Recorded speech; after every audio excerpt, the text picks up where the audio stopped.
আমাদের মাননীয় প্রধানমন্ত্রীর নির্দেশনায় আমরা এই সাগর পাড়ের মানুষগুলো যাতে নির্বিঘ্নে চলাচল করতে পারে তার জন্য নিরবিচ্ছিন্নভাবে কাজ করছি। আজকে আপনাদের এখানে এসেছি, ওই পারের ঘাটটিতেও আমরা গিয়েছি।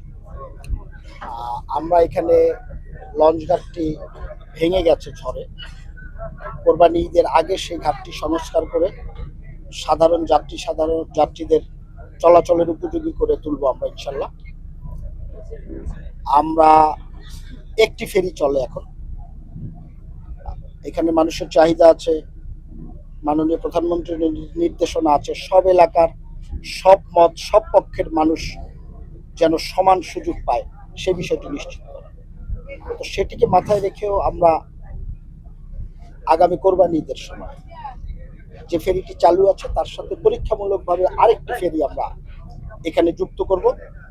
যদি দুটি ফেরি চলাচলের মতো যানবাহন থাকে তাহলে দুটি চলবে, অথবা ঈদের সময় আমরা বাড়তি ফেরি সবসময় এনশিওর করার চেষ্টা করব। ওই পারে এবং এই পারে ঘাটের সাথে যে সংযোগ সড়কটি আছে, এই সংযোগ সড়কটি খুবই ছোট এবং সংযোগ সড়কটি খুব মানসম্মত না। আমরা এই সংযোগ সড়কটি মেরামত করে মানসম্পন্ন করার চেষ্টা করব।